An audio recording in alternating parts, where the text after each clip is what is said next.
Hallelujah hallelujah hallelujah hallelujah hallelujah बोलो यीशु महाराज की जय। बोलो यीशु महाराज की जय।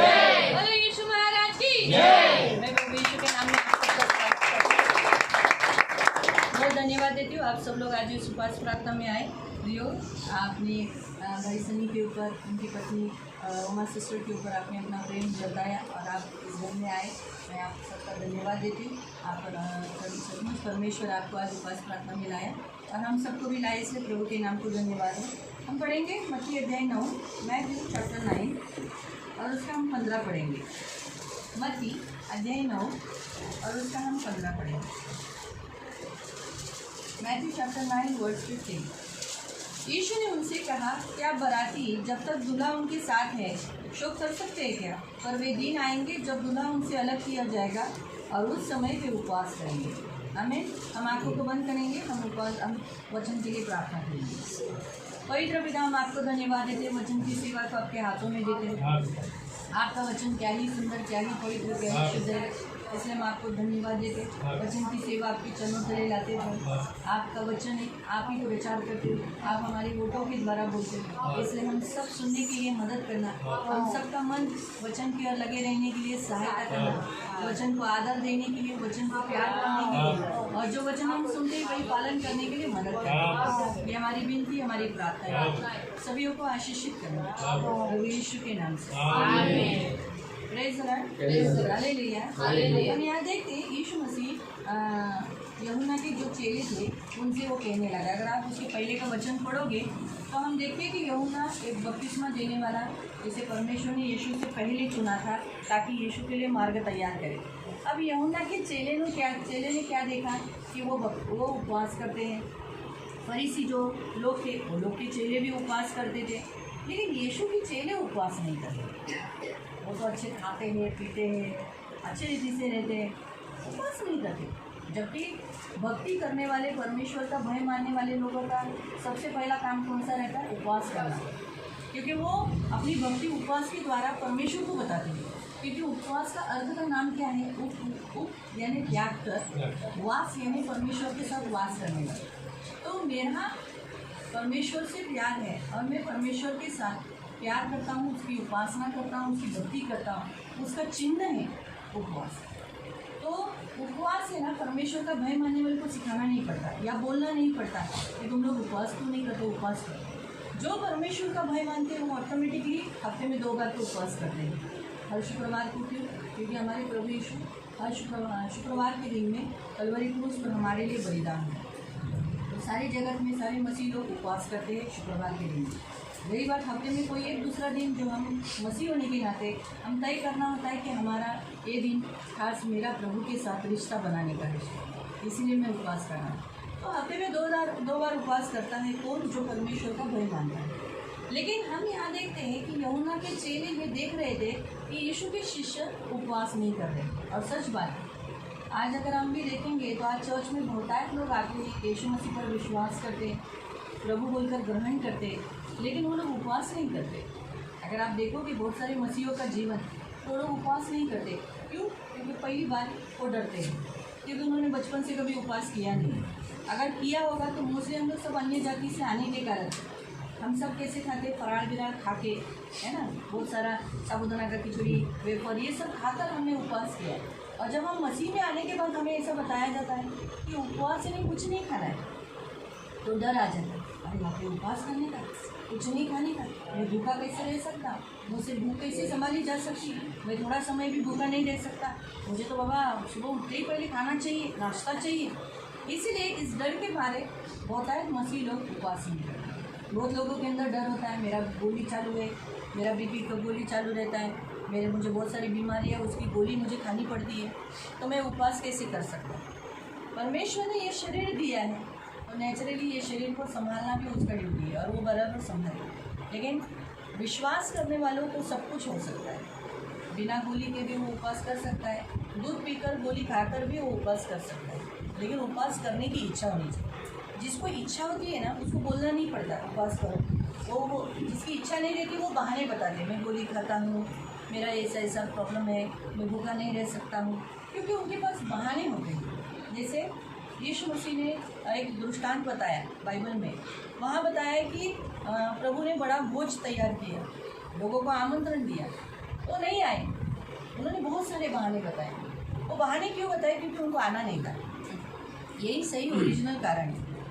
लोगों को जब आने का रहता है ना, कितनी प्रॉब्लम्स होने वो आते हैं। किसी को शादी में जाना है, उस दिन छुट्टी नहीं है, वो कुछ भी बहाना बताएगा, कुछ भी करेगा, लेकिन छुट्टी निकालेगा। लेकिन उस समय वो बोलेगा नहीं, मुझे नहीं जमेगा, सॉरी है। उसको आने की इच्छा है, वो छुट्टी निकालेगा। काम जाता है, उसके बारे में सोचेगा नहीं, वो बराबर से निकालेगा। लेकिन ये जो बहाने बताते हैं ना, तो क्यों बताते हैं मालूम? क्योंकि उनको आने की इच्छा नहीं है। जैसे उदाहरण के तौर पर अभी सोचो, उदाहरण, मुझे आज नहीं आना था। जोशुआ ने, मैं बोल सकती थी, जोशुआ को भेजा है ना, जोशुआ तुम आंटी सिस्टर को बोल देना कि आपा को देखने के लिए कोई तो मैं नहीं आया। नहीं, एक मेरा बहाना हो गया है ना। तो ये बहाना क्यों मैंने दिया है? क्योंकि मुझे आना नहीं था। आप सबको तो मालूम है, अभी ब्रदर प्रभु के लिए ऐसे अच्छे हैं। अभी मेरी ज़रूरत नहीं, पहले तभी था, तभी ठीक था। अभी तो मेरे रह सकती, क्योंकि ऐसे मुझसे अच्छी रीति से सुना। लेकिन मेरे बहाना क्यों बताया? क्योंकि मुझे आना नहीं था। अभी आपको समझ में आया? वहाँ पर उस प्रभु ने रखी हुई मेजबानी पर बड़े भोज को बुलाया, लेकिन लोग आए नहीं। शादी किया है, बैल खरीदी किया है, ये किया है, वो किया है, फलाना काम है, खेती में जाना है, और बहाने बताकर, क्योंकि उनको आना नहीं था। जिसे आना होता है वो बराबर आता है। उसी रीति से जिसे उपवास करना होता है ना, वो बहाना नहीं बताता। उसको मालूम है उसका शरीर निर्बल है, दुर्बल है, लेकिन उपवास में ही तो मेरा शरीर बनेगा। उपवास एक ऐसा जरिया है जिसके द्वारा हम बनते हैं। उपवास में परमेश्वर हमें बनाता है। हम जिसके साथ बैठते हैं वो कुम्हार है और हम मिट्टी है। हम सब परमेश्वर के हाथों की निर्मित है। परमेश्वर हमें रिपेयर कर सकता है। अगर हम उसके साथ बैठेंगे नहीं, उसके हाथों तले आएंगे नहीं, तो वो रिपेयर कैसा करेगा? और रिपेयरिंग करने के लिए हमें फास्टिंग करना पड़ेगा। इसीलिए प्रियो, जैसे उस काल में यीशु के शिष्य उपवास नहीं करते थे ना, अभी भी यही सारी कलीसिया में, मैं नहीं कहती कि अपनी सियोन कलीसिया में, प्रभु की सारी कलीसिया, हम अक्सर लोगों को देखेंगे जो उपवास नहीं करते। उनके पास बहाने हैं, क्योंकि उनके अंदर डर है। दूसरा है अज्ञान, यानी उनको ज्ञान नहीं है। लोगों को ज्ञान नहीं है कि अरे उपवास करने से मैं रिपेयर होता हूँ, मेरे अंदर की सारी कमियाँ वो दूर होती है और प्रभु का स्वरूप मुझ में आता है। मैं मसीह के जैसा बनता हूँ, मैं मसीह को ज़्यादा करीब जाता हूँ, मैं प्रभु को बहुत प्यार करने लगता हूँ। ये उनको ज्ञान नहीं देता, अज्ञान ही देता। इसी कारण से उनको, अब देखो, अभी हम छोटे बच्चे को कितना भी ज्ञान देंगे, लेकिन फिर भी वो लोग क्या करेंगे? अगर हम बच्चे को बोले शांत बैठना है, फिर थोड़ा टाइम के बाद क्या करेंगे? फिर से वही करेंगे ना। तो वैसे ही होते कोई लोग मनुष्य है ना, ऐसे रहते टेढ़े, जो सीधे नहीं हुए रहते। इसलिए वो लोग भी क्या करते हैं, कितना उनको सिखाओ तो भी वो क्या बोलेंगे? नहीं, मैं जो करता हूँ वही से। ये दूसरा पॉइंट, इसी कारण से उपवास नहीं करते। और तीसरा कारण है वो है बलवा करना। मनुष्य का स्वभाव है जन्म से बलवा करना। जरा मराठीत म्हणतात बलवा करना, यानी विद्रोह करना। जब परमेश्वर हमें कुछ कहता है, उसी घड़ी, जैसे परमेश्वर ने आदम को कहा था तो ये फल नहीं खाना, लेकिन हवा ने खा लिया, वैसे ही हवा ने अपने पति को खिला दिया। ये बलवा तब से करने का आदत हुआ। यानी जब हमें कोई कमांड मिलता है ना, आज्ञा मिलता है कि ये नहीं करना, तो हमारे अंदर है ना जिज्ञासा जागृत होती है। क्यों नहीं करने को बोला, क्यों नहीं करने को बोला? जब बच्चे को बोला जाता है बाबू अगर आ गया मत जाना, बच्चा बोला बच्चा क्या करता है? मम्मी जैसे गई या कोई बड़ा उधर से हट गया, और रांग कर उस आग को, तब उसको मालूम पड़ता है जल गया। तब मालूम पड़ता है मम्मी ने, पापा ने क्यों बोला था आग नहीं लगाना, हाथ नहीं लगाना, लेकिन से आग हाथ जलती आग से। अब तो समझा? तो वैसे ही होता है जब हमें कोई आज्ञाएँ मिलती है, हमें जब कुछ परमेश्वर आज्ञाएँ देता है, या कोई बड़े हमें आज्ञाएँ देता है, या प्रभु के दास हमें आज्ञा देता है, वचन हमें आज्ञाएँ देता है, हमारे अंदर की बलवा करने वाली जो स्पिरिट है वो तुरंत जागरूक हो जाती है। और वो क्या करती है? उपवास, अरे तेरे से कैसे होगा उपवास, क्या तू बोलता है? अच्छे खाते पीते घर में उपवास है, चलो जिसका बेचारे को प्रॉब्लम्स है, समस्या है, वो लोग उपवास किया तो ठीक है। तू क्यों करता है? तेरे घर में तो सब कुछ भरा हुआ है, उपवास करने की कोई ज़रूरत है क्या? अरे ऐसा कोई उपवास होता है क्या बिना खाने का? खाना पीना खाना चाहिए ना। बलवा करने वाली स्पिरिट इंसान को भटका देती है, बहका देती है, ताकि वो क्या नहीं करे, वो वचन का पालन नहीं करे। इसलिए प्रियो, परमेश्वर ने, यीशु मसीह ने उस काल में जब यीशु के शिष्यों ने उपवास नहीं किया ना, लोगों के नज़र में दिखाई दिए। आज हम ऐसा सोचते हैं हमें कोई नहीं देखता, हम जैसा जी रहे हैं, हम लोग चर्च में आ रहे हैं, हम भक्ति करते, वो कितना अच्छा प्रार्थना करते, लोगों को लगता है वो कितने रिलीजियस है, वो कितने धार्मिक है। लेकिन होता है ये बातें छुपी नहीं रहती कि क्या इनका उपवास का लाइफ है, क्या ये घर में सही रीति से जीते हैं, क्या ये घर में अच्छी रीति से रहते हैं क्या इनका? क्योंकि मनुष्य का अच्छा रहना और सही जीवन उसके घर के लोग ही बोल सकते, मालूम है? घर के लोग हमारे गवाह हैं। यीशु मसीह ने जितने लोगों को चंगाई दिया, उन्हें कहा जा घर में जा, और घर में तेरी गवाही है, और घर के लोग हमारी गवाही देंगे कि हाँ बाबा मेरा पति अच्छा है, ये बहुत मानना पड़ेगा, पहले से बहुत चेंज हो गई, मेरी बीवी बहुत अच्छी है, पहले से बहुत फ़र्क है, मेरे बेटे मेरे बच्चे बहुत आजीविका हैं। बच्चे बताते मेरे माँ बाप बहुत अच्छे। बच्चों को पूछो उनके माँ बाप क्या करते हैं तो बच्चे सच बताएंगे। बीवी को पूछो तुम्हारा पति क्या करता है तो भी सच बताएंगे, क्योंकि वो भी बहुत सारी बातों में नहीं देती, हारी देती, वो अपना दुख बताना चाहती, इसलिए सब उगल देती है, मेरा पति ऐसा करता है, ऐसा करता है, ऐसा करता है। पति को पूछो तुम्हारी पत्नी कैसी है, अच्छी रहती है ना, बाबा उसके साथ रहना तो बाप रे, मैं कैसा रहता हूँ आपको मालूम नहीं, क्या मुसीबत मेरे गले में पड़ चुकी है। एक फंदा है वो तो फंदा, कब निकलेगा क्या मालूम, सिर्फ खींचना बाकी है, मरा नहीं है। इस रीति से वो एक दूसरे को इस रीति से शेयर करते हैं। आपको समझ में आया? हमारे घर के लोग ही हमारे बारे में इस रीति से बताते हैं। हम बाहर चर्च में कितना भी दिखाएंगे, लेकिन हमारे घर के लोगों के सामने हमारी गवाही मेन होनी चाहिए। इसलिए घर के लोग अगर हमारी तारीफ करते, घर के लोग हमारे बारे में बोलते हैं, हमारे घर के लोग बदलाव हो गया कुछ भी बताते, तो समझ जाने का सच में हमें बदलाव है। लेकिन हम अभी भी बदले नहीं हुए। इसी कारण से यीशु मसीह ने उन शिष्यों को कहा कि वे दिन आएंगे, वे दिन आज मेरे शिष्यों के जीवन में जो आज लोग उपवास नहीं कर रहे, लेकिन एक दिन ऐसा होगा, वे दिन आएंगे कि लोग उपवास करेंगे। और आज अगर हम लोग, मैं आपको बताती हूँ, अगर हमारा धार्मिक जीवन है, अगर हम उपवास करते हैं तो हमें वे दिन का सामना करना नहीं पड़ेगा। वे दिन कौन से दिन है? विपत्ति के दिन, क्लेश के दिन, संकट के दिन, दुख के दिन, रोने के दिन। अगर वो दिन में आप उपवास करोगे तो उससे बेटर है अगर हमारा उपवास का ही जीवन है। क्योंकि यीशु मसीह ने क्या कहा?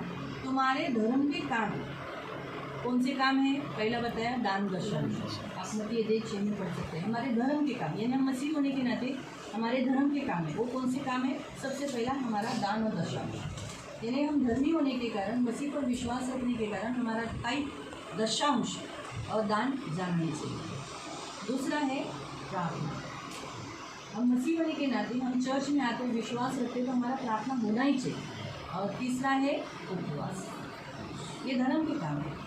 तो हम अगर ये करते रहेंगे ना तो हमें वे दिन का सामना करना नहीं पड़ेगा। वे दिन जिसमें हमारी नौकरी चली गई, हमारे फाइनेंशियली का प्रॉब्लम्स आ रहा है, घर में घर टूट रहा है, आपस में मतभेद है, बीमारी आ गई, बीमारी चंगी नहीं हो रही, डॉक्टर के पीछे जा रहे, वे दिन है। इसलिए यीशु ने कहा वे दिन मेरे शिष्यों के जीवन में आ जाएंगे, दूल्हा बाजू में हट जाएगा। दूल्हा क्यों बाजू में उठा लिया जाएगा? क्योंकि उपवास नहीं करेगा। उपवास नहीं अगर अगर हम प्रभु के साथ नहीं बैठेंगे तो कौन हमारे बाजू में आके बैठेगा? अगर सोचो, जगह अगर खाली हो जाती है आपके बारे में, सोचो अभी उदाहरण के तौर पर 3 जन यहाँ बैठ गए, अगर इसमें से कोई उठ के चला गया तो कोई अभी आएगा, उसको मालूम है क्या कि कपिल भाई की जगह है, चांदी काका की जगह ये पहले से बैठे हुए हैं, नहीं, फिर वो क्या करेंगे? आकर इधर बैठ जाएंगे। वैसे ही है, अगर हम प्रभु के पास नहीं बैठेंगे तो शैतान आके बैठेंगे। ये हमेशा याद है। इसी कारण से प्रियो हमारा उपवास का जीवन होना चाहिए। हम उपवास करना बहुत ज़रूरी है। उपवास से हम प्रभु के साथ वास करते हैं और प्रभु के साथ वास करने वाले का लाइफ ही चेंज हो जाता है। मोसेस अहंकारी था, घमंडी था, सही है, युद्ध करने वाला था, गुस्से वाला था, वायलेंट था, बहुत गुस्से वाला था। इतना गुस्से वाला कि उसको बिल्कुल अच्छा नहीं लगा, उसने तो सीधा वो मिस्री को मार ही डाला। और जब दो इसराइलियों में झगड़ा हो रहा था तो उनको भी मारने के लिए जा रहा था, लेकिन जब उसे दूसरे इसराइली ने कहा अच्छा तूने कल उसको मारा, मुझे मार रहा है क्या, वो भाग गया। मैंने डरपोक भी, पारों से भी डर रहा है। इसे हम देखते हैं कि मोसेस का लाइफ देखते, लेकिन जब मोसेस को परमेश्वर ने बुलाया, परमेश्वर नीचे उतर आया क्या, उसके नज़दीक गया क्या इसे जाके, नहीं, उसे क्या करना पड़ा, मोसेस को जलती हुई झाड़ी दिखाई दी, वो भी काटे गई। और सचमुच मोसेस का काटे का लाइफ, उसकी सेवा की अगर आपने देखा तो काटे बहुत सारे उसको चुने। वो पहाड़ चढ़कर गया।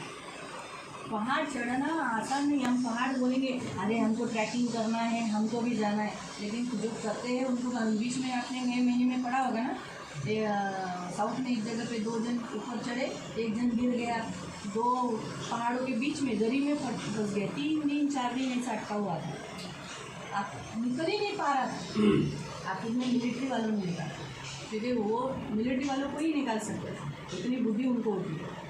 कितना तकलीफ से उसको निकाला, बेचारा पानी नहीं, खाना नहीं, कुछ नहीं। जब मिलिट्री वाला उसके यहाँ उतरा सोल्जर, तो पानी पीते ही फटाफट वो पानी पिया। नहीं आप सोचो, तो इतना पहाड़ चढ़ना आसान नहीं है। हम पढ़ते हैं कि वो पहाड़ चढ़ा, लेकिन कितना गलत दिखाया उसने, चाहे पहाड़ चढ़ गए, वो उस झाड़ी के निकट गया। यानी कौन गया, मोसेस गया। हमें भी वैसे ही करना होता है, हमें भी है ना परमेश्वर के पास आना है। परमेश्वर नीचे उतर आया, लेकिन मोसेस को जाना पड़ा।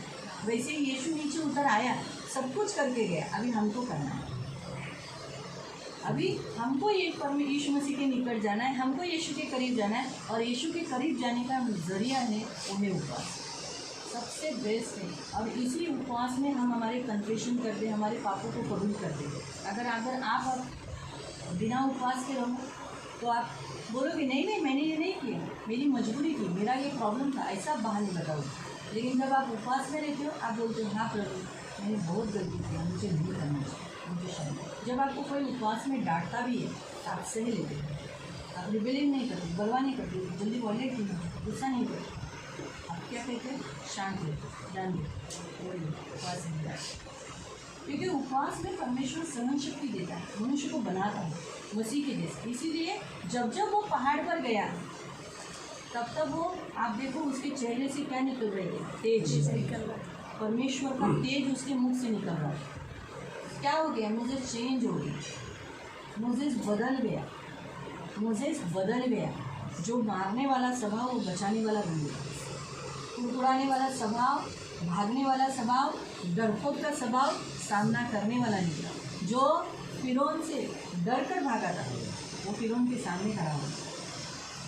ये सामर्थ कैसे आया, वो बदल कैसे गया मोसेस, जब वो क्या हुआ, परमेश्वर के करीब आया।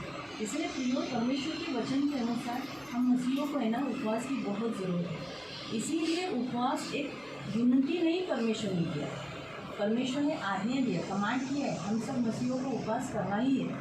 हफ्ते में 1 बार या 2 बार तो होना ही चाहिए, हमारा उपवास का लाइफ होना चाहिए। और हम सिर्फ उपवास कर ऐसे ही नहीं, इधर काम करने को काम, जो कुछ फटाफट काम करके प्रभु के सामने बैठना, या फिर अगर काम पर गए हो तो वहीं पर प्रभु के साथ बात करना, वार्तालाप करना। अगर अभी मन ट्यूसडे का उपवास रखा होगा तो ट्यूसडे को तो घर में किसी को छुट्टी नहीं रहती, सोचो अगर भाई ब्राह्मण ने उपवास रखा, उनको तो मंगलवार को काम पे जाना होता है, तो काम पे उपवास करके जाने, वहाँ पर काम करते करते प्रभु के साथ संगति करना, प्रभु को स्मरण करकर प्रार्थना करना, उनके साथ रहना, उनकी जो काम करते समय काम भी करना, प्रभु के साथ जुड़े। लेकिन अगर प्रभु की दया से उनको मंगलवार को छुट्टी है तो सुबह उठकर जल्दी से प्रभु के साथ रहें। प्रियो, ये प्रभु की बड़ी इच्छा है कि हम सब मसीह लोग उपवास करें, और हमारे घरों में तो उपवास होना ही चाहिए। और मसीह होने के नाते हमारे घर में उपवास और प्रार्थना होनी चाहिए। इसलिए होनी चाहिए क्योंकि हमारे श्राप होते हैं, उपवास में सबसे बेस्ट होते हैं कि हम मनुष्य के ऊपर आए हुए श्राप टूट जाते हैं।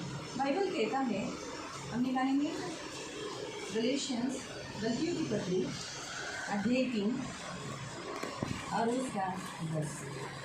गलतियों की पत्री अध्याय 3 उसका 10। इसलिए जितने लोग व्यवस्था के कामों पर भरोसा रखते हैं वे सब शाप के अधीन हैं। हाँ, जो लोग व्यवस्था के ऊपर, यानी जो, अगर यहाँ पर हम देखते हैं व्यवस्था क्या बताती है। व्यवस्था कहती है अगर तूने कुछ भी ये तोड़ा, तूने चोरी नहीं किया लेकिन तूने लालच किया, यानी व्यवस्था को तोड़ा, और व्यवस्था को तोड़ने वाले के ऊपर क्या आता है? श्राप। वो श्राप क्या है? मृत्यु। जब आदम ने व्यवस्था को तोड़ा, कौन सी व्यवस्था तोड़ा? तू ये फल न खाना। जैसे उसने वो फल खाया, वो फल खाते ही वो श्रापित हुआ। कैसे श्राप मिला? परमेश्वर उसके पास आया, परमेश्वर ने कहा आदम मैंने जो तुझे फल खाने के लिए बोला था, फल न खाने के लिए बोला था, तूने खा लिया। अब तू क्या करेगा? जीवन भर कष्ट करेगा, पसीना बहाएगा, उसकी रोटी खाएगा। क्या करेगा? पसीना बहाएगा। इसीलिए ना सारे जवान, सारे कमाने वाले लोग इजी मनी के पीछे मत जाना।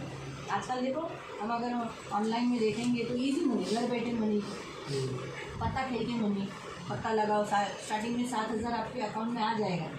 फिर आप उससे खेलो, आप वो लोग सिर्फ एक छोटा सा मछली डालकर बड़ी मछली पकड़ के अकाउंट का सारा पैसा आपका खाली करेंगे।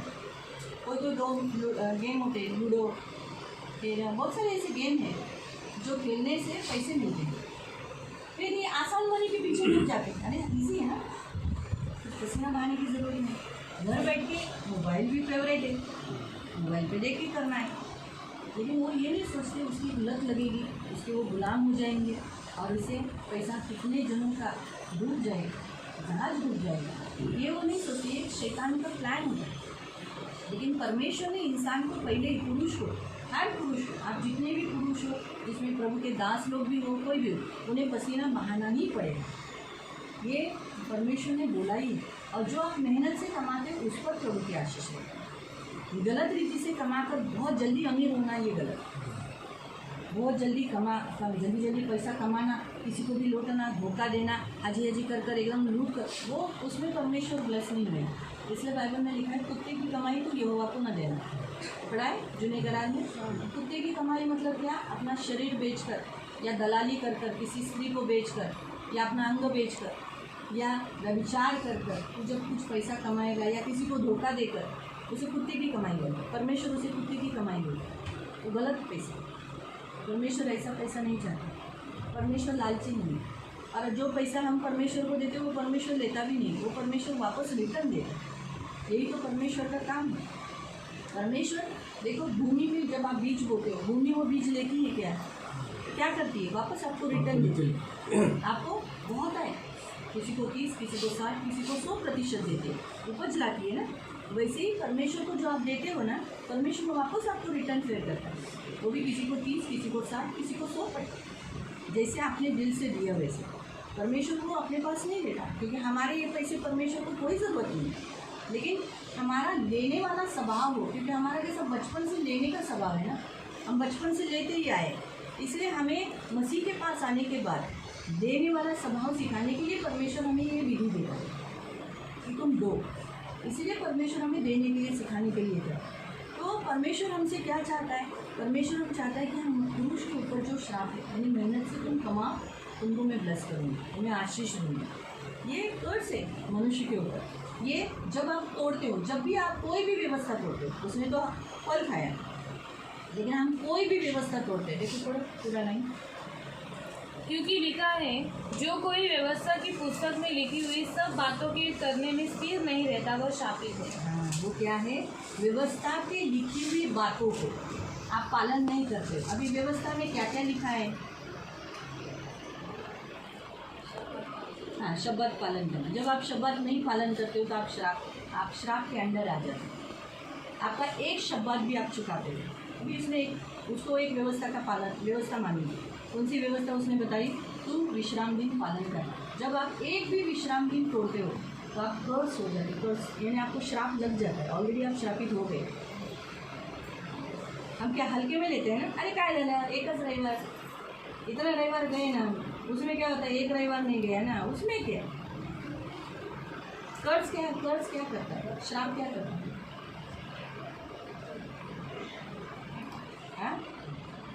जोर से बोलो। हाँ, श्राप का काम क्या है मालूम?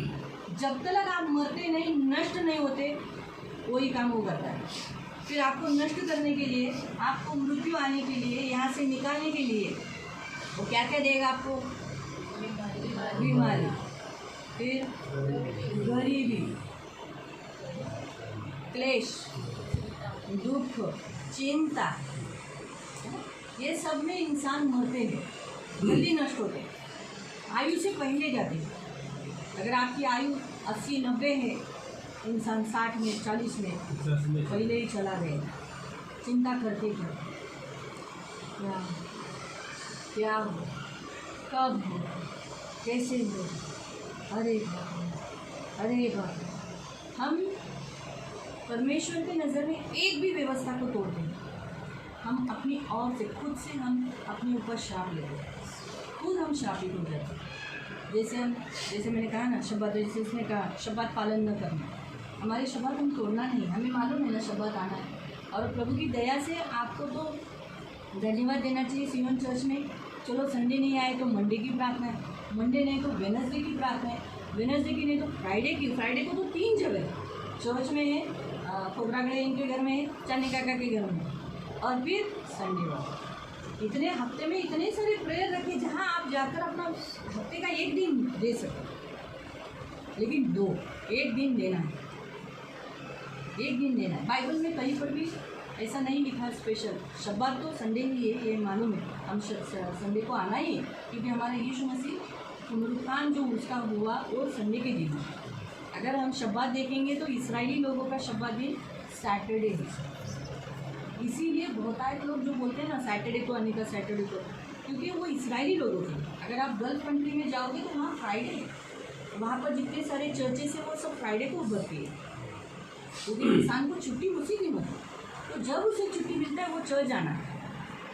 तो हम परमेश्वर हम पर एक कृपा करता है, तू 6 दिन काम कर, 7वां दिन मुझ में विश्राम कर। तो 6 दिन के बाद 7वें दिन मेरे भवन में आना है। तो 6 दिन के बाद तुझे 2 दिन मिलेगा, तू आ, लेकिन आ मेरे निकट। मैं आके गया, अभी तुझे आना है। मैं पानी रखा है, तू प्यासा है मेरे पास, पानी चल के अभी नहीं आएगा। प्रभु क्या बोला है? जो प्यासा है वो मेरे पास, मैं तुम्हें सेंट पिलाऊंगा। फ्री देता है ना, पैसा लेता है वो फ्री जब दे रहा है, सेंट पिलाना है ना, फ्री। प्रभु फ्री दे रहा है, इसलिए तो हमारी प्यास बुझती है। और दूसरी कौन सी व्यवस्था है? मूर्ति पूजा नहीं करना। जब हम मूर्ति पूजा, कोई भी आइडल वर्शिप करते हैं, मूर्ति की पूजा करते हैं, हम श्राप पे चले जाते हैं, खुद से हम श्रापित होते हैं। या मूर्ति जहाँ पूजा हो रही वहाँ पर हम जाते हैं, भले हम नहीं वहाँ कर रहे कुछ, लेकिन हमारा पैसा हम लगाते हैं, या हम वहाँ खड़े रहते हैं, वो लोग जो कर रहे हैं, या फिर प्रसाद हम खाते हैं, हम कर्ज के तले, श्राप के तले आ जाते हैं। प्रभु क्या कहता है? जहाँ बलियाल का, मसीह का बलियाल से, जब हमारा बलियाल से कोई रिश्ता नहीं तो हम वहाँ जाना है क्या? वहाँ जाना भी अब गलत। तीसरा, तो चोरी न करना। जब हम चोरी करते, अभी आप बोलोगे हम चोरी करते हैं, करते हैं, साउंड की चोरी करते हैं। हाँ, हम दशांश चोरी करते हैं, हम दशांश नहीं डालते, ठीक है। जिस दिन हम चर्च में नहीं आते उसका ऑफरिंग नहीं डालते, जिस दिन आप संडे को चर्च में नहीं आते या उस हफ्ते में आप नहीं आए उसका दान नहीं डालते, तो चोरी नहीं हुआ, प्रभु का दान। तीसरा, हम सब लोग लेट आते। अगर आप 5 मिनट लेट आए, 10 बजे की प्रार्थना है, 10:05 को आए, यानी कितना टाइम लिया? 5। तो आपने कितना मिनट चोरी किया? आप 10:10 को आए, 10:30 को आए, 11 बजे आए, 11:30 बजे आए। सोचते हैं हम कभी इस विषय पर, लेकिन ये करने के बाद हमारे ऊपर एक कर्ज आता है, हम श्रापित हो जाते हैं, श्राप के तले आए, ये हम सोचते ही नहीं, इधर हमारा ध्यान जाता ही नहीं। और शैतान हमें इसमें अज्ञान रखता है। हम क्या सोचते हैं? अरे यीशु मसीह हमारे लिए श्रापित हुए कि यीशु का आशीष हमें मिले। प्रभु एक ही बार हमारे लिए क्रूस पर चढ़ गया, एक ही बार श्राप टूट गए ना, सही बात है, लेकिन हम खुद श्रापित होने जा रहे हैं। वो है ना। कितने जन तो मुंह के बोली से भी श्रापित हो जाते।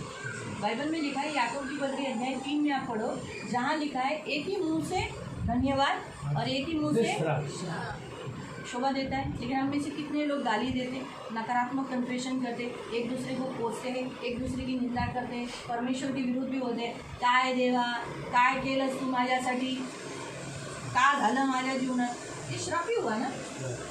हम जब किसी को कोसते, मैं 1 बजे खाना खाने को वाली थी, क्या तू खाना नहीं बना पाई, ये कोसना हुआ। जब हम किसी को कोसते हैं वो श्राप है ना। हमारे घर में तो अक्सर पुरुष लोग तो सबसे आगे रहते हैं कोसने के नहीं, बरोबर है, सही बात है। खाना बनता टाइम पे खाने के लिए, या दाल नहीं बना, मटन नहीं बनाया तो ये काय दाल है, रोज रोज दाल आहे, काय भाजी, कसली भाजी, काय सुकट बिकट बनवायची ना। मला पैसे नव्हते तर सुकट बनवायची, काहीतरी मच्छी बनवायची होती। 10 रुपयाला मच्छी भेटते ना।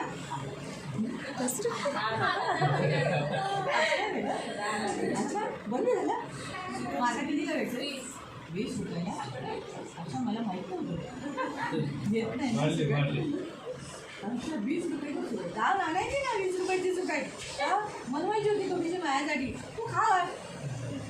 इतने बातों में हम फर्श के तले खुद ही चाहते हैं। अभी देखो, जब तक आप यहाँ बैठे हो आपको फैन अच्छा लग रहा है ना, कितना अच्छा लग रहा है, ठंडा ठंडा। लेकिन थोड़ा आप खुद से बाहर जाओगे तो क्या आएगा, पसीना पसीना आएगा। तो उसमें गलती आपकी है या उस फैन की है? हमारी। कि ये फैन आपके पीछे पीछे नहीं आया नहीं आना चाहिए, ऐसा नहीं, ये तो गलत है। आपका फैन है तो आपके पीछे क्यों नहीं आया? उसने फैन का हवा देना ही चाहिए ना। लेकिन आप अगर उसके नीचे यहीं पर बैठे रहोगे तो आपका हवा देता रहेगा। लेकिन अगर आप इसके यहाँ से वहाँ जाएंगे तो नेचुरली हवा नहीं आएगी ना, पसीना की धारा बहेगी ना। वैसे ही होता है, जब तक हम परमेश्वर के अंडर रहेंगे, ब्लेसिंग रहेगा, शांति रहेगी, भरपूरी रहेगा, जीवन रहेगा, आशीष रहेगा, शांति रहेगी, जीवन रहेगा। लेकिन अगर आप खुद ही अगर निकल कर बाहर जाओगे उसमें परमेश्वर उस जगह पर नहीं आएगा। आप कभी भी देखो, मैं अगर आपको बताती हूँ, मैं एक छोटा सा, आपको बुरा लगेगा, गंदा भी लगेगा, लेकिन मैं आपको बताना चाहती हूँ, प्लीज़ मैं आपको बताना चाहती हूँ, बाथरूम में जब आप जाते हो लैट्रिन करने के लिए, तब अकेले जाते हो या किसी और को लेके जाते हो? क्यों आप अकेले जाते हो? अगर जगह वही है, उस अकेले के लिए है तो अकेले जाएगा। दूसरा क्यों नहीं आता?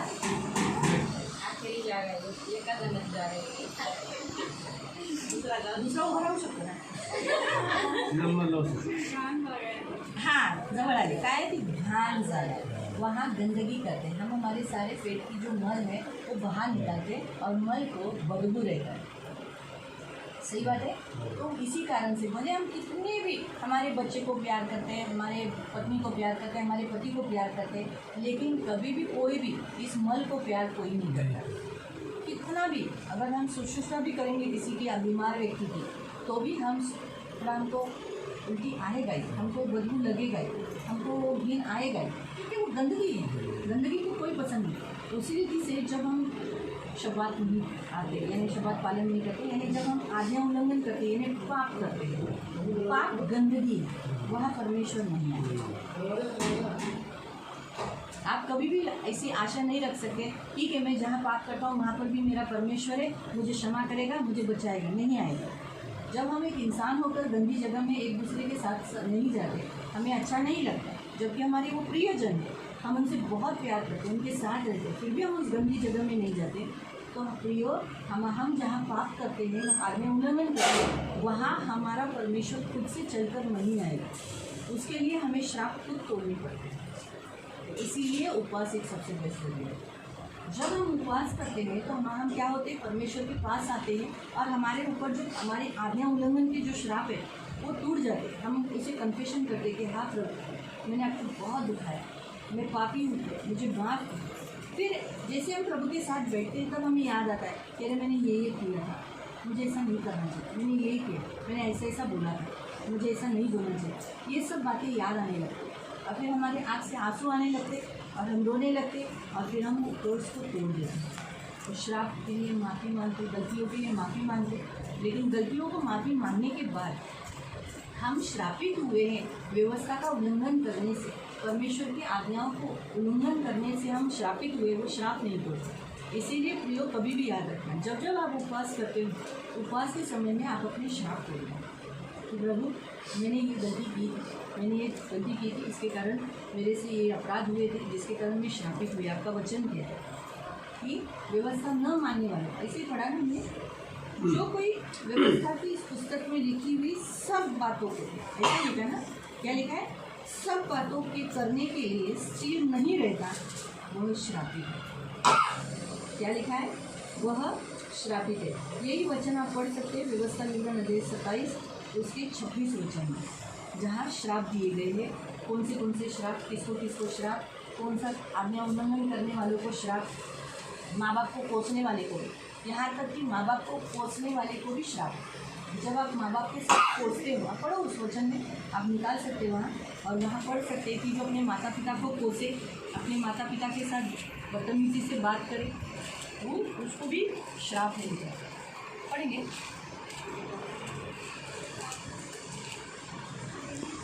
27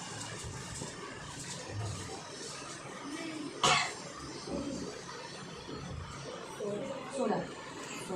शापित है वह जो अपने पिता या माता को तुच्छ जाने, तब सब लोग कहें आमीन।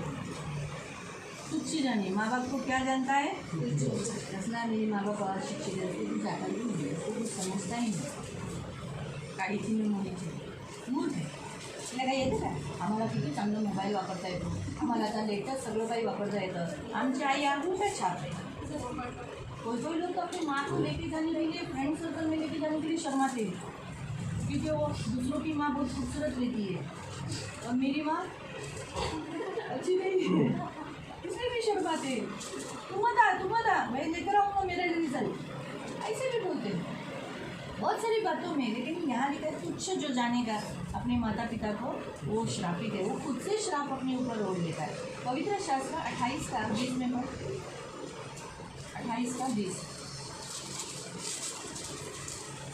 फिर जिस काम में तो हाथ लगाए उसमें यहोवा तब तक तुझको शाप देता और भयातुर करता। अगर आप आज्ञाओं का पालन नहीं करते हो, क्या लिखा है वहाँ पर, फिर से पढ़।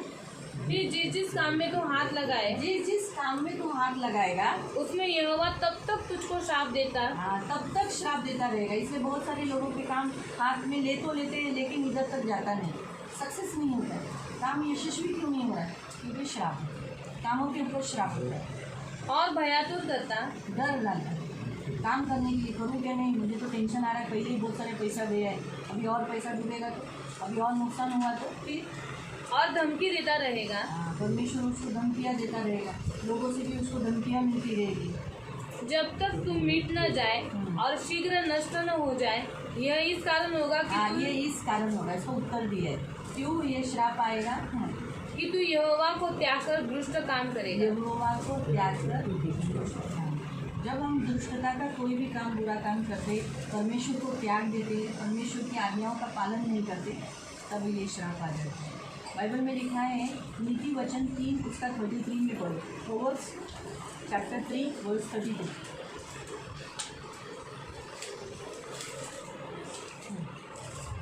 दुष्ट के घर पर यहोवा का शाप। हाँ, किसके घर पर, हम लोग दुष्ट हैं, फिर आगे पढ़। और धर्मियों के वासस्थान पर उसकी आशीष होती है। धर्मियों के घरों पर क्या होती है, आशीष होती है। फिर हमारे घर पे बहुत जनों के घरों में झगड़े हैं,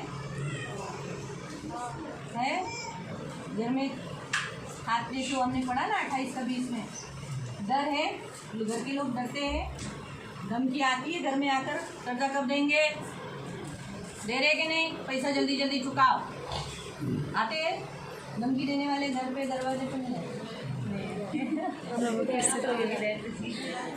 अच्छा है, नहीं आना चाहिए, सच पूछो नहीं आना चाहिए। अड़ोसी पड़ोसी हम जिससे कर्जा लिए, सच पूछो हम कर्जा लेना भी नहीं, बाइबल हमें बताते हैं तो कर्जा नहीं लेना, कर्जा लेना भी एक श्राप है। जो कर्जा लेते हैं ना, बैंक से आप ले सकते, मैं आपको बताती हूँ बाइबल के अनुसार आप बैंक से लोन ले सकते हो, लेकिन आप किसी से जो 10% 15%, 50% ऐसे जो 5% से 10% से बाहर लोग जो ब्याज लेते हैं ना पैसे से, वो कभी मत लो, उसमें आप फंस गए। रही बात, आप मसीहों को जब आप पैसा हेल्प करते हो तो ब्याज नहीं लेते। बाइबल में बता रही, सोचो ब्रैंडन भाई ने सोचो रजनी को हेल्प किया 5,000 की हेल्प की या तुम्हारा बनने के लिए मेरे को, तो वो एक उसने क्या बोला, 1 महीने में मैं, तो ये विश्वसनीय रहनी चाहिए, 1 महीने में देना चाहिए। क्यों? अगली बार जब रजनी उससे पैसा मांगेगी तो क्या हो जाएगा, ब्रैंडन भाई तुरंत देंगे। क्यों देंगे? रजनी का हात मोकळा आहे बाबा, चांगला आहे, लवकर दे। पण समजा तिने 2 महिने लावले, 3 महिने लावले, 4 महिने लावले, मग मागायला जा हा? हो, बारी आते की जा, देत नाही लवकर।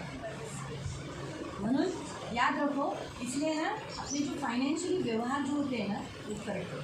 इसलिए अगर दिया, सोचो ब्रैंडन भाई ने दिया तो वो 5,000 ही उसने रिटर्न करना, ब्रैंडन भाई उससे ब्याज नहीं ले सकते। लेकिन ब्रैंडन भाई जब अपने किसी फ्रेंड को या अविश्वासी को पैसा दे रहे उधार, या उनसे बढ़कर दिया 1,000 बढ़कर दे, तो ले सकता है, क्योंकि वो विश्वासी नहीं है।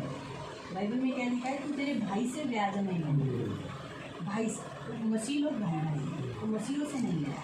लेकिन आप अविश्वासी हो तो जो उन्होंने 5,000 अपने फ्रेंड को दिया, वो विश्वासी नहीं है, विश्वासी नहीं, तो उसको अगर उन्होंने दिया जाए तेरे उनका, तो उसने बोला ठीक है मैं ना तेरे को देते समय ना 1,000 रुपया एक्स्ट्रा दूँगा, तो उनको अच्छा है ना, तो वो ले सकते। वो ऐसा नहीं बोल सकते कि नहीं मैंने ब्याज लिया, हाँ वो ले सकते। बैंक का भी ब्याज ले सकते, बैंक से जो हमें इंटरेस्ट मिलता है वो भी हम ले सकते। लेकिन अगर सोचो कोई दूसरे चर्च का विश्वासी है और उसको वो पैसा देते हैं तो भी नहीं लेना ब्याज, क्योंकि वो भी बिलीवर है, वो भी विश्वासी, वो भी क्रिश्चियन है। तो हम ऐसा नहीं कर सकते नहीं बाबा हमारे चर्च का भाई उसी से हम ब्याज नहीं लेना, ऐसा नहीं। सारे जो जगत में क्रिश्चियन है हम सब भाई बहन, हम प्रभु की चर्च के मेंबर, मालूम है। वो तो क्या है, गवर्नमेंट के कारण रजिस्टर और लोगों को गवर्नमेंट को बताने के लिए अलग अलग कलीसिया में, और एक ही सारी कलीसिया हुई तो डिवीजन, बहुत सारे झगड़े बिगड़े हो सकते हैं ना। इसी कारण से प्रभु ने एक एक एरिया में एक एक प्रभु के दासों को रखा कि वो उस कलीसिया की भीड़ों को चरा सके, संभाल सके अच्छी रीति से। एक ही जन इतने लोगों को संभालना और चलाना बहुत कठिन होता है, तो थोड़े थोड़े रहेंगे तो ध्यान ज़्यादा एक एक स्पेशली दिया जा सकता है, एक एक को पहचान होगी। ज़्यादा बड़ी भीड़ रहेगी तो सबका नाम याद रहेगा क्या, सबको केयर कर सकेगा क्या, इतने लोगों के साथ बैठ पाएगा क्या। इसी कारण से छोटा छोटा जो झुंड होता है उनमें जो प्रभु के 1-2 दास रहते हैं वो ध्यान दे पाते हैं, सेवक लोग ध्यान दे पाते हैं, आपको समझा। इसीलिए दूसरी कलीसिया के लोगों को भी ब्याज पे पैसा मिलेगा, लेकिन आप अविश्वासी को, संसार के अपने रिलेटिव को, अड़ोसी पड़ोसी दे सकते हैं, पीने का उद्देश्य। तो आज हमारा परमेश्वर हमें क्या कहता है कि यहाँ पर लिखा है कि हम लोग मसीह में, हम लोग क्या है, धर्मी है, हम लोग प्रभु में धर्मी है। लेकिन कभी कभी हम ऐसा काम कर देते हैं कि हमारे घरों में दुष्टता का काम हो जाता है, जैसे चोरी करना, गाली देना, झगड़ा करना, कुड़कुड़ाना, प्रेयर नहीं होना। अगर आप सचमुच आप धर्मी का घर है तो आपके घर में प्रेयर होगी। अगर आप धर्मी हैं, आप कहते हो कि मैं विश्वासी हूँ, मेरा ये घर यीशु का है, तो उस घर में प्रेयर क्यों नहीं हुई? अगर वहाँ प्रेयर नहीं हुआ तो वहाँ दुष्ट का वास है, और जहाँ दुष्ट का वास है वहाँ पर क्या है, श्राप। इसलिए हम आपको बोलते रहते हैं घर में प्रेयर होने दो, घर में प्रेयर होने दो, आप घर में प्रेयर करो। कभी कभी कोई लोग हमें कहते हैं मैं प्रार्थना को बैठती हूँ लेकिन मेरे घर के लोग नहीं बैठते। मैंने कोई बात नहीं, तुम बैठो, एटलीस्ट तुम्हारे घर में प्रेयर तो होने दो। इसी कारण से तुम्हारे घर के लोग तो सुरक्षित रहेंगे। एक बहन ने मुझे कहा मेरे घर के कोई नहीं बैठते इसलिए मैं भी नहीं बैठती, मतलब इसीलिए तो तुम्हारी इतनी समस्या आई। तुम बैठो, देखो समस्या निकल जाएगी। और वैसे ही हुआ, जब वो प्रेयर के लिए बैठी उसके बच्चे भागने लगे, उसका पति बाहर जाके बैठने लगा, लेकिन उसने प्रेयर कंटिन्यू चालू रखा, रोज़ करने लगे। धीरे धीरे क्या हुआ, बदलाव हुआ। पति भी बैठने लगा, उसको बोलने लगा, प्रार्थना कर लगा, तेरे प्रार्थना से आज मेरे पास हमेशा काम है, प्रार्थना नहीं छोड़ा। मैं नहीं बैठा बोलकर ध्यान नहीं देना। पहले उसको क्या बोलता था, प्रार्थना मत कर, मुझे भी ज़बरदस्ती मत। और अभी क्या बोलता है, तो प्रार्थना करती है इसलिए मुझे काम देना, तो काम प्रार्थना करती देना। मैं एक दिन बैठूँगा, मैं आऊँगा, एटलीस्ट ऐसा बोला तो सही, मुझे लाएगा। मैंने बोला देखा, प्रार्थना से फर्क पड़ता है। हम क्या सोचते हैं, हमारे साथ कोई बैठता नहीं फिर हम क्यों प्रेयर करें। अगर हमारे घर में मसीह का धर्मी का घर होना चाहिए और आशीष चाहिए तो घर में प्रेयर होना चाहिए, मालूम ना। तो इसलिए प्रियो, उपवास एक अच्छा जरिया है जिसके कारण अगर हम घर में भी उपवास करते हैं, अभी शुक्रवार को तो हम चर्च में आते हैं, लेकिन अगर बीच में अगर आपने ऑनडे बीच में उपवास रखा तो आप अपने ही घरों में करोगे ना। तो अपने घरों में करोगे तो अपने घर में आप परमेश्वर की उपस्थिति लाओगे और परमेश्वर का आशीष लाओगे। और उपवास में हमेशा श्राप होना, क्योंकि बाइबल में लिखा है, हम वापस हमारे वचन में जाएंगे, गलतियों की पत्री अध्याय 3 में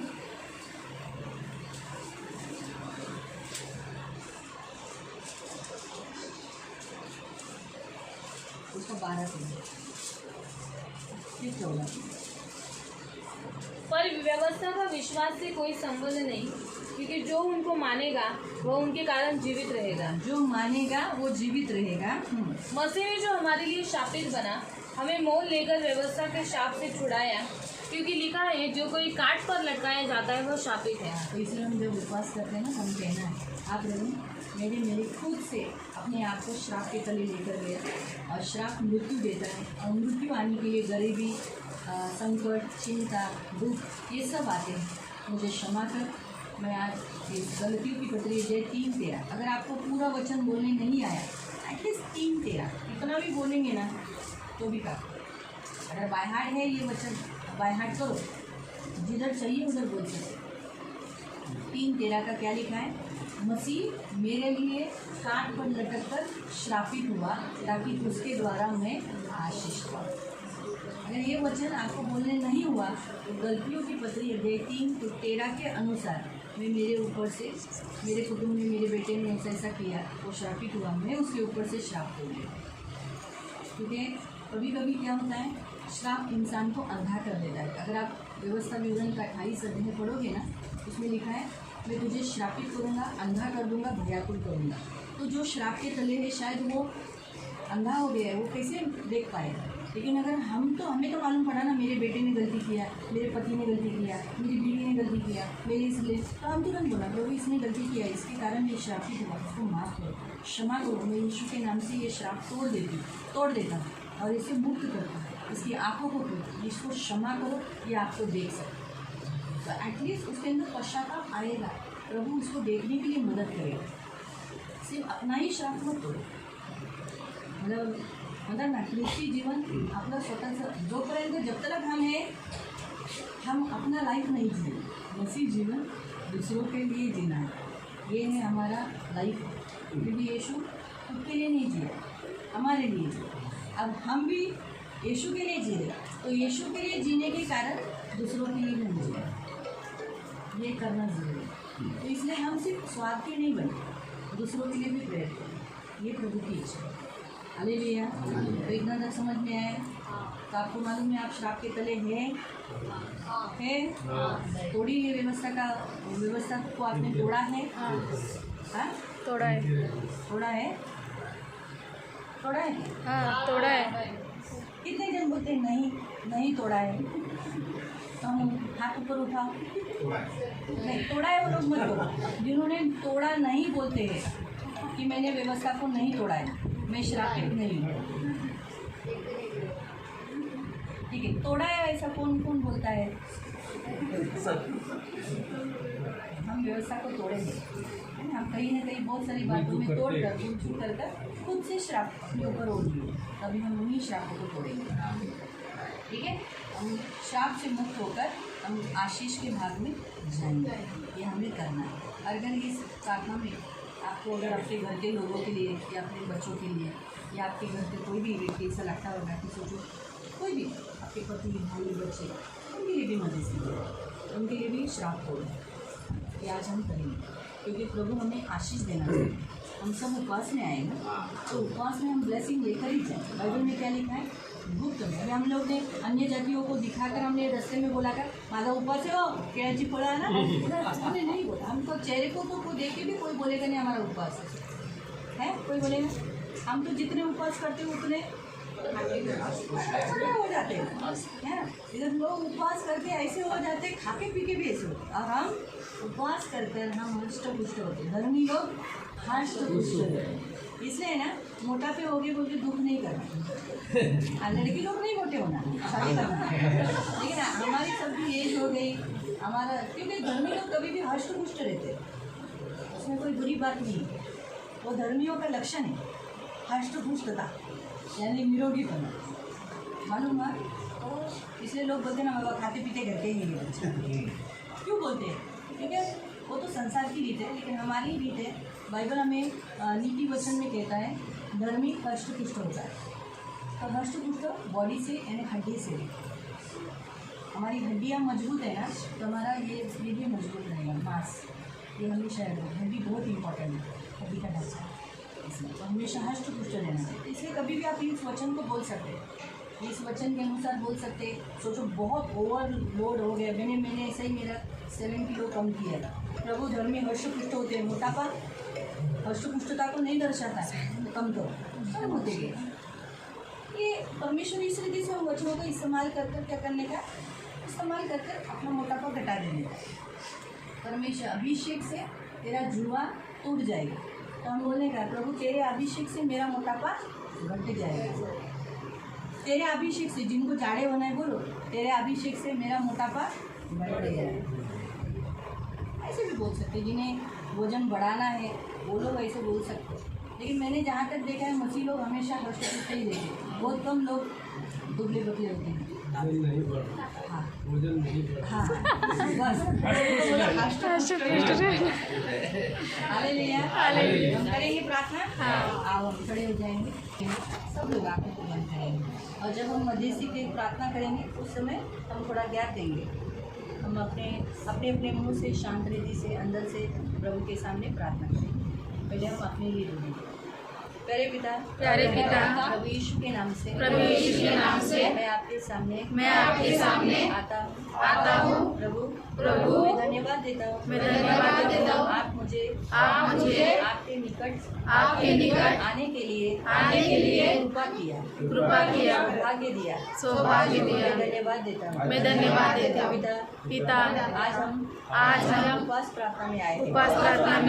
आज हमारा सारा काम छोड़कर आपके चरणों में वास करने के लिए हम आए हैं।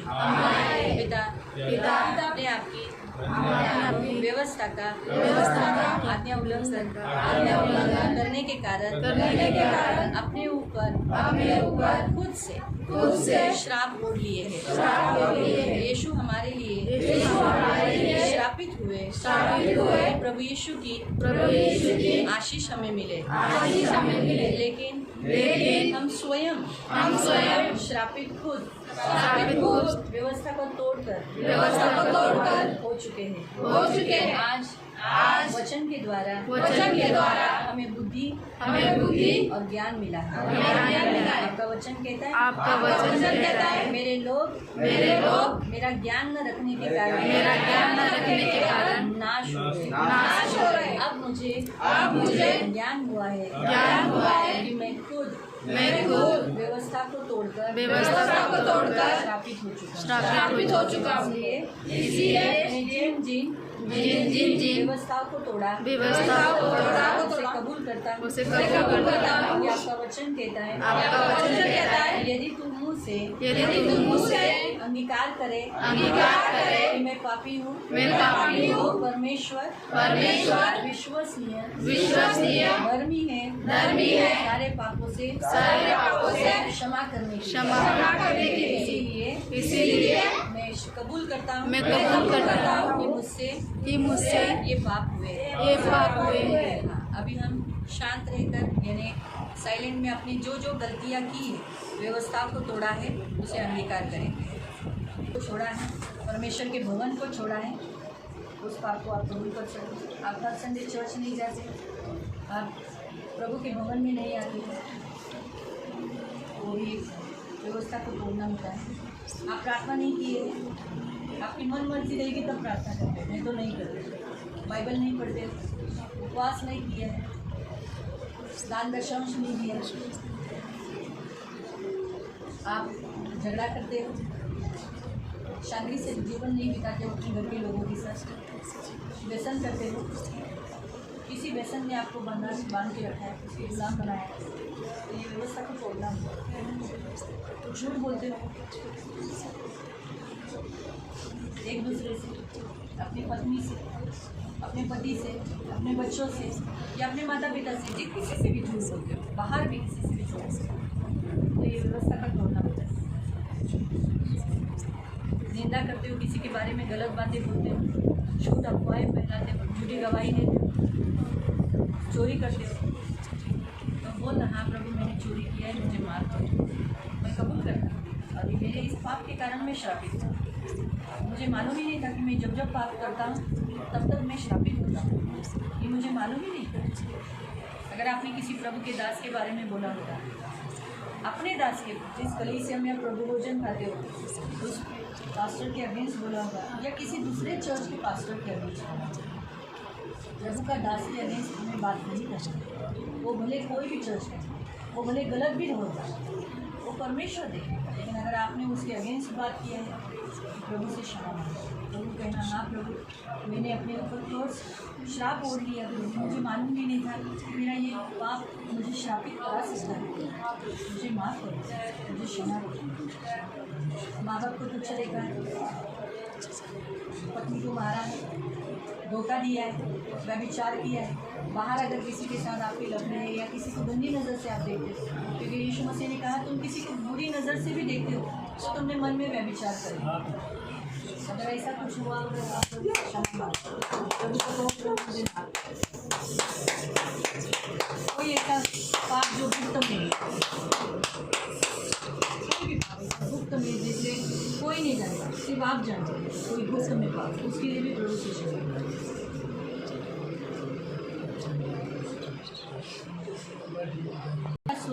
आपका स्वरूप मैंने धारण न कर उसे बिगाड़ दिया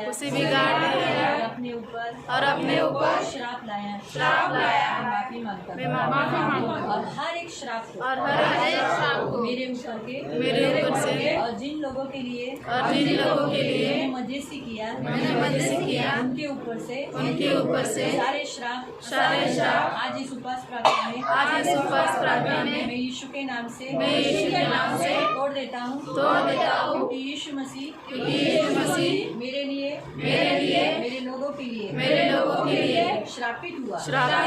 प्रभु यीशु की आशीष मुझे मिले मेरे लोगों को मिले। इसलिए आज मैं सारे कर्ज से सारे श्रापों से मेरे लोगों को और मुझे मुक्त करता हूँ और आज से डिक्लेयर करता हूँ मैं मेरा घराना धर्मी है और धर्मियों के घरों में आशीष है। आशीष का धन्यवाद देता मैं सारे श्राप तोड़ने के लिए मुझे मुक्त करने के लिए आजाद करने के लिए स्वतंत्र करने के लिए धन्यवाद देता हूँ। यीशु के नाम से मैं प्रार्थना करता हूँ। आमीन। आंखों को बंद ही रखना। पवित्र करुणामय प्रेमी पिता प्रभु यीशु के नाम से प्रभु मैं आपके सामने आती हूँ। प्रभु आज इस उपवास प्रार्थना में मेरे मान पवित्र पिता हमने सीखा प्रभु कि वे दिन आएंगे कि ये उपवास करेंगे, लेकिन हमें वो दिन नहीं चाहिए प्रभु। हम हमारे हफ्ते में 2 बार बराबर उपवास करते हैं क्योंकि हमें वो दिन का सामना नहीं करना। इसलिए प्रभु हम धन्यवाद देते इस हफ्ते में तो हमारे बहुत ही उपवास होते हैं। मेरे पिता हम धन्यवाद देते पिता जिस घर में उपवास प्रार्थना रखती है इस घर को आप आशीषित करो।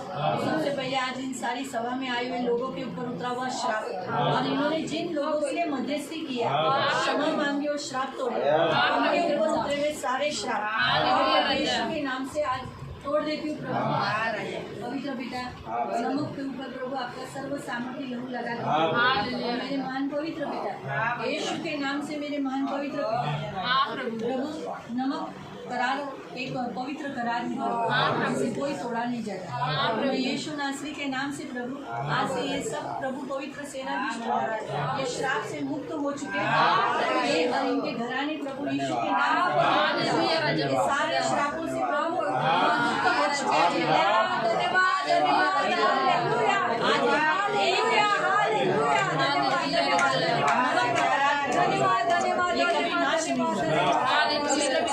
की भयानक वाली हो, इन्हें कभी धमकी नहीं मिलेगी।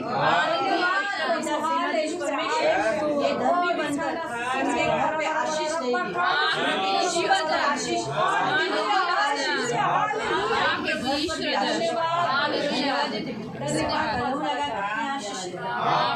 धन्यवाद।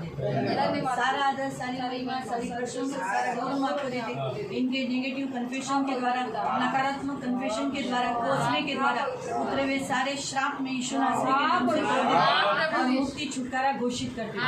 इनके पूर्वजों से बहकर उतरे हुए सारे श्राप के तले ये बंधे हुए हैं और सारे श्राप आज मैं यीशु नासरी के नाम से तोड़ देती हूँ और इन्हें आशीष डिक्लेयर करती हूँ। आपका वचन कहता है, मेरा दास जो इन्हें आशीष देगा, मैं इन्हें आशीष दूंगा। अपने दोनों हाथों को उठाकर परमेश्वर का मुख प्रकाश हमेशा इन पर चमकेगा। परमेश्वर का प्रसन्न मुख इन पर रहेगा। परमेश्वर इनकी रक्षा करेगा। परमेश्वर इनको आशीषित करेगा। इन वचनों को रखकर प्रभु मैं इन्हें पिता, पुत्र, पवित्र आत्मा के नाम से आशीषित करूंगा। जिस जमीन पर पैर रखेंगे वो इन्हें तू दे देगा। उनको फलवन करना, जमीन की पूरी उपज इनको मिलेगी। आज से इनके लिए आकाश खोल देती हूँ। समय समय पर इनके लिए मैं तू बस धन्यवाद देती हूँ यीशु के नाम से। भाई सनी फैमिली के घर में आज उपवास प्रार्थना है। हम आपको धन्यवाद देते हैं मेरे राजा सेनाधीश पिता। आज इस घर के प्रभु जैसे सेनाधीश परमेश्वर उपवास प्रार्थना तो यीशु नासरी के नाम से प्रभु भाई सनी के द्वारा और उमा सिस्टर के द्वारा इस फैमिली के ऊपर उतरे हुए सारे श्राप यीशु नासरी के नाम से मेरे मान पवित्र पिता, सारे पूर्वजों का श्राप पवित्र पिता परमेश्वर को त्यागने का, व्यवस्था को तोड़ने का इसके कारण प्रभु जो श्राप इनके ऊपर उतरे आज वो सारे श्राप से इन्हें मुक्त करते थे। सबसे पहला हेड जो है पवित्र पिता सनी के ऊपर यीशु के नाम से मेरे मान पवित्र पिता जो श्राप प्रभु इनके ऊपर उतरे वो सारे श्राप यीशु के नाम से तोड़े और पिता, पुत्र, पवित्र आत्मा का अधिकार घोषित कर पुरुषों के अंदर परमेश्वर का स्वरूप आने की घोषणा करती प्रभु के लिए प्यार मैं डिक्लेयर करती हूँ।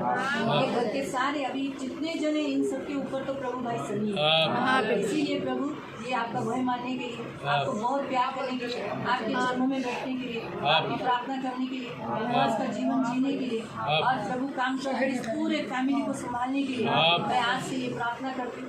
मुझे ऐसा करने न देने वाली सारी अशुद्ध आत्मा को मैं बांधती हूँ। मेरे कार्यों को कलवरी क्रूस पर डालकर नाश कर और सारे श्राप को आज यीशु के नाम से, यीशु के लहू से तोड़ दिया है। आप दोनों का करार कर कर मैं आज डिक्लेयर करती हूँ भाई सनी और उनकी फैमिली कभी भी नाश नहीं है, ये बचाई गई है और प्रभु की है। डिक्लेयर करती हूँ प्रभु यीशु के नाम से मेरे मान पवित्र पिता प्रभु आपका सर्व सामर्थ्य लहू प्रभु उमा शिष्य के ऊपर लगाकर पिता, पुत्र, पवित्र आत्मा का अधिकार घोषित करती हूँ और उनके ऊपर से भी सारे श्राप यीशु के नाम से तोड़ती हूँ। वर्षा के ऊपर से भी प्रभु सारे श्राप यीशु के नाम से तोड़ती हूँ। के लिए प्रार्थना करती प्रभु दानों के ऊपर प्रभु दोनों हाथों के ऊपर प्रभु सारा श्राप यीशु के नाम से तोड़ देती हूँ। पवित्र पिता ये हाथ कभी कंगाल नहीं रहेंगे। आज उनके घर के जो पुरुष है प्रभु पुरुषों ने जैसा अपना हाथ तेरी ओर लगाया है हाथों में हमेशा बहुतायत धन रहेगा। पवित्र पिता ये कभी कंगाल नहीं रहेगा। जीवन देने वाले उदाहरण पवित्र पिता ये बहुतायत से देंगे प्रभु और इनके पूर्वजों का उतरा हुआ सारा श्राप यीशु के नाम से मैं तोड़ देती हूँ। मेरे प्रभु पवित्र पिता इनके पैसे प्रभु सेनाधीश पिता परमेश्वर प्रभु अबू के ऊपर से भी प्रभु सारा श्राप यीशु के नाम से तोड़कर पवित्र पिता इन्हें मुक्त करती हूँ प्रभु यीशु के नाम से। मेरे पवित्र सेनाधीश उसी रीति से प्रभु राहुल के ऊपर से भी प्रभु सारे श्राप को यीशु के नाम से पवित्र पिता इन्हें मुक्त करती हूँ पवित्र पिता। इन सारे सबसे पहले इन पुरुषों के ऊपर का सारे श्राप को तोड़कर इन्हें आशीषित घोषित इनके पीढ़ी पीढ़ी से उतरा हुआ इनके पूर्वजों से उतरा हुआ इनके माता पिता के आज्ञा उल्लंघन के द्वारा इनके पूर्वजों की आज्ञा उल्लंघन के द्वारा व्यवस्था न मानने के कारण श्राप दोष इनके ऊपर उतरा हुआ और व्यवस्था का पालन न करने के कारण, प्रभु इनके व्यवस्था का पालन न करने के कारण हम अभी श्राप में तोड़ देते हैं। और पवित्र पिता इनके बोली के द्वारा भी उतरे हुए सारे श्राप दास इन पुरुषों को प्रभु यीशु के नाम से मैं आपका दास होने के नाते और हम सियोन कलीसिया आशीष घोषित आशीष घोषित यीशु के नाम से ये आशीषित भाई सनी के सारे पुरुष आशीषित यीशु के नाम से प्रभु उनके सारे बेटे उनका जवाई यीशु के नाम से आशीषित इनमें यूनिटी रहे, ये कभी एक दूसरे से अलग नहीं। प्रभु पवित्र पिता आपका वचन कहता है ना, क्या ही मनोहर वो बात है भाइयों में आपस में मेल हो। तो प्रभु इस वचन को मैं यीशु के नाम से प्रभु घोषित करती हूँ और प्रभु इन फैमिली के ऊपर, भाई सनी फैमिली के ऊपर रखती हूँ यीशु के नाम से मेरे राजा यीशु नासरी के नाम से प्रभु। अभी इसी घड़ी प्रभु मैं इस फैमिली के ऊपर ये वचन रखकर कि क्या ही मनोहर वो बात है कि भाई लोग आपस में मिले रहे। यह तो उस उत्तम तेल के समान है जो हारून के सिर पर डाला गया और उसकी दाढ़ी पर से बहकर उसके वस्त्र की छोर से पहुंच गया। वो हरमोन की उस ओस के समान है जो सिय्योन के पहाड़ों पर गिरती है। यहोवा ने तो यहाँ सदा के लिए हमें जीवन की आशीष ठहराई। इस वचनों को रखकर मैं पिता पुत्र पवित्र आत्मा के नाम से ब्लेस करती हूँ। आज के बाद प्रभु ये कभी खाली नहीं रहेगा, इनका हाथ कभी खाली नहीं रहेगा। एक दूसरे से मिलकर रहेंगे, संगति करेंगे, ये कभी विभक्त नहीं होंगे, कभी अलग नहीं होंगे। इनको आपने जोड़ा है, इससे कोई अलग नहीं करता। यीशु के नाम से और यीशु के लहू से प्रेम से और मेल मिलाप से मैं इन्हें जोड़ के धन्यवाद देती हूँ। धन्यवाद सारी स्त्रियाँ प्रभु पवित्र पिता सुंदर दाखलता के समान यीशु के नाम से मेरे महान पवित्र पिता प्रभु इनके ऊपर भी उठा हुआ सारा श्राप यीशु के नाम से तोड़ देती हूँ और आपके सर्व सामर्थ्य लहू तले लाकर मेरे जीवन देने वाले उद्धारक पवित्र पिता इनके ऊपर से तोड़कर रसिका के ऊपर से भी प्रभु तोड़कर मुक्त करती हूँ। पिताजी को ब्लेस, पूरी फैमिली यीशु के नाम से ब्लेस, पूरी फैमिली यीशु नासरी के नाम से ब्लेस। जो कोई इन्हें कोसेगा वो आप कोसा जाएगा पिता, और जो कोई इन्हें आशीष देगा वो आशीष में आज से ये जिस काम में हाथ डालेंगे उसमें प्रभु तो इन्हें सफल करेगा। तो इन्हें इनके लिए समय समय पर मेह बरसाएगा। प्रभु पवित्र पिता ये कर्जा लेने वाले नहीं, कर्जा देने वाले। ये उत्तम से उत्तम बात आएगी और उत्तम से उत्तम मनोहर घर में, और यीशु तू ऐसा ही करेगा। इनके सारे हाथों के कामों को तू आशीष, जहाँ जहाँ ये जाएंगे परमेश्वर यहोवा प्रभु यीशु इनके साथ है। धन्यवाद। उनके चारों बाजू में जूतों का पहरा, आपके आदमी का लहू का बाड़ा बांधा। धन्यवाद देते जैसे ये वचन इनका इनके लिए है प्रभु, ये दीर्घायुष्य जिएंगे, अपने नाती पोतों को देखेंगे, शोध में खिलाएंगे। धन्यवाद देते। आज इतनी ही है, अगली बार और बहुगुणित हो गए, संख्या में बढ़ेंगे, मनुष्य में और धन में बढ़ते जाएंगे। धन्यवाद देते, धन्यवाद। प्रभु यीशु के नाम से आशीष कर प्रार्थना के तले लाकर, आपके कृपा के पंखों तले लाकर इन्हें सुरक्षित रहने के लिए प्रार्थना प्रभु यीशु के नाम से।